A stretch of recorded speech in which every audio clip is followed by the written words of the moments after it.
Good evening. I'd like to call the Springfield Economic Development Agency meeting to order with roll call, please. Here. Here. Here. Vice Chair Rodley. Here. Board Member Blackwell. Here. Chair Doyle. Here. Stout. Here. And Board Member Lovall. Here. Thank you. There's one time designated for testimony this evening under business from the audience. If you're attending in person, please complete the request to speak card located in the front of the council chambers and turn it into the city recorder. If you're joining us online with a tablet, smartphone, or computer and would wish to speak, please use the raise hand feature in Zoom. The order of public testimony will be as follows: anyone in person in the council chambers, and then anyone who has raised their virtual hand. Start with that.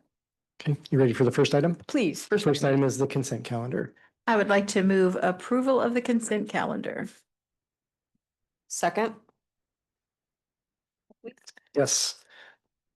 Board Member Van Gordon. Yes. Board Member Weber. Yes. Board Member Moe. Yes. Vice Chair Rodley. Yes. Board Member Blackwell. Yes. Chair Doyle. Aye. Board Member Stout. Yes. Board Member Lovall. Here. Yes.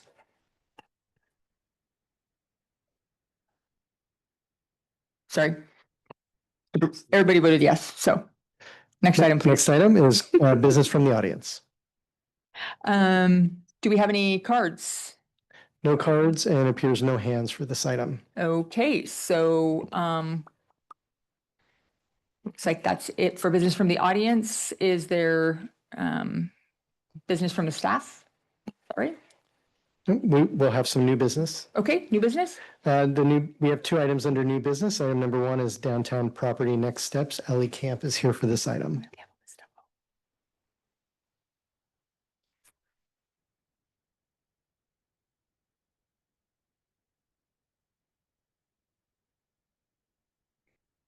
Good evening, SEDA Chair and SEDA Board. Allie Camp, Economic Development Manager and SEDA Liaison. Tonight, we are here to discuss next steps for the Memorial Building, which is 735 to 765 A Street. At the board's retreat, oh yeah, thanks. I want to scoot this a little closer. At the board's retreat in February, you all discussed a future of 765 A Street, the Memorial Building, with a focus on a quick disposition for a low cost or a competitive offer. A way to begin that process is to list the building on the market for a short period of time. In your AIS today, it outlines some suggested steps for the board's consideration tonight to meet that direction provided in February from you all. The suggested steps encourage a transparent process, collect a little bit more information from folks who want to show interest, and attempt to have an offer selected before the board's summer recess, since that was made clear during the retreat timeframe. And just a note that the board has 3 meetings left prior to summer recess. So I've been thinking about this work in terms of 2 bodies moving forward, submission and then evaluation. The information requested from the offers that you have in your packet, it follows a who, what, when, how, and why process. The who is, let me pull up my page.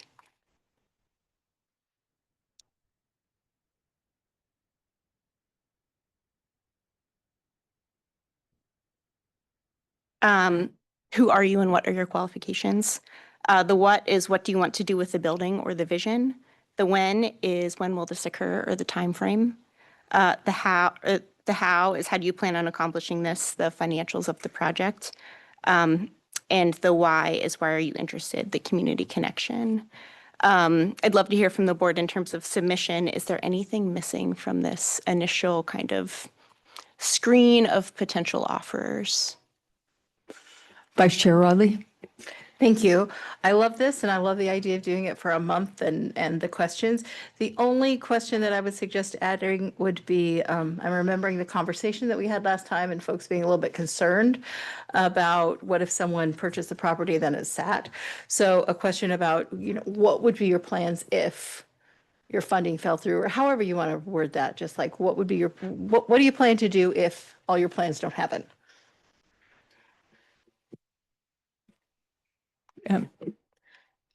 To tag on to that, I think I would add a question have they toured the building? Do they understand what the potential issues are in there? Because that could tie into the beyond our control and things going a different direction than anticipated. Anyone else? This may be putting the cart before the horse, Ms. Camp, but maybe we ask them if they've got any pre-approval letters.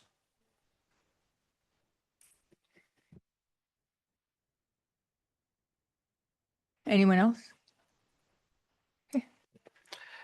I don't have an additional question to answer. I just want to echo the questions that you've heard. I think I'm concerned with that too. It's like, okay, if plan A doesn't work out, what's plan B? The building just sitting there under private ownership with no investment for another decade isn't going to help anybody.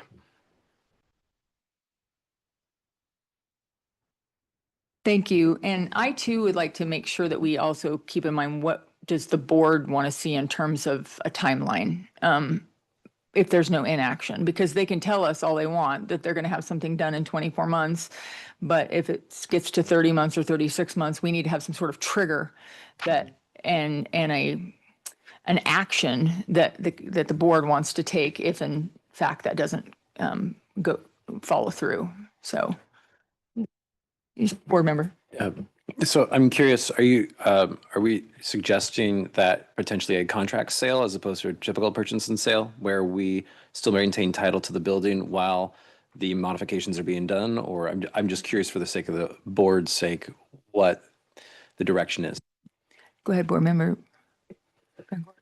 Maybe we could get some legal help with this. I would assume this would get sorted out when we negotiated, opposed to the request for a. Yeah, I think that's a good question. So it sounds like what the board is saying, there's a priority to make sure that whoever the purchaser is follows through with what their plan is and gets it done in a timely manner.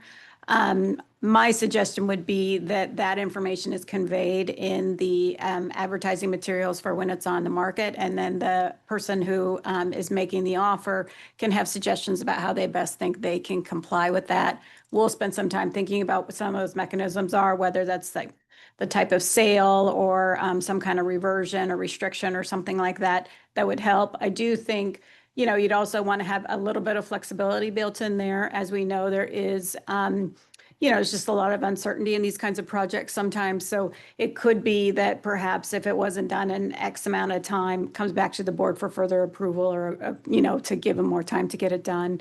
Also might depend on what what the offer is in terms of if they're looking for some kind of assistance from SEDA or something else. So I guess, long story short, I would make that clear that that's your priority and let the proposer come back with their ideas about how they want to meet it.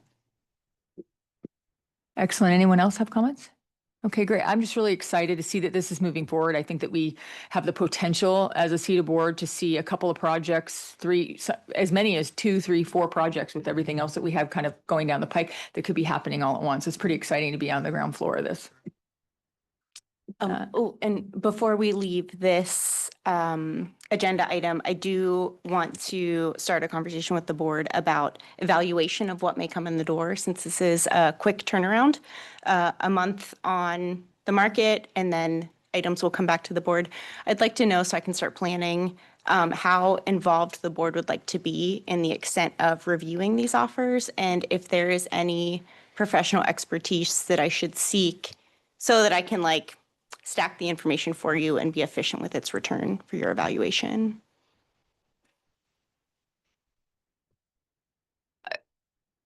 I know I personally think that we've hired a company that are experts in doing that, so we should probably utilize them. That would be my thought.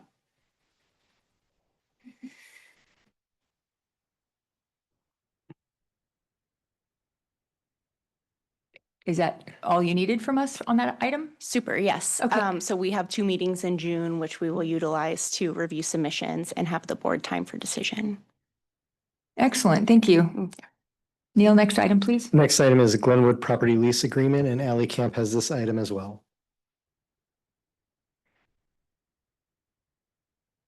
Good evening, board. tonight in front of you is a couple of lease terms for a proposed lease agreement at 4258 Franklin Boulevard. This is property currently owned by SEDA, and it's shown in the vicinity map in your packet. There's interest in establishing a new lease here.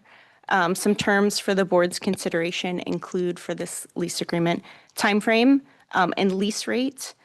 In terms of considerations for the timeframe, I would encourage the board to keep in mind the progress for the Glenwood Master Plan area. After our land use work, we will be moving into infrastructure planning and delivery in order to leave the most flexibility available for that future on the site.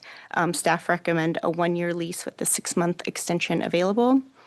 In terms of lease rate, staff recommend a lease rate of $5,500 per month.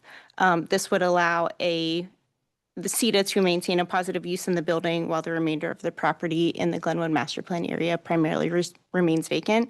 Having a good use in the building keeps the area clean and safe with folks, employees, and visitors traveling to and from. The action requested in your AIS is to authorize the city manager to negotiate and enter into a lease agreement with these 2 proposed terms. Discussion?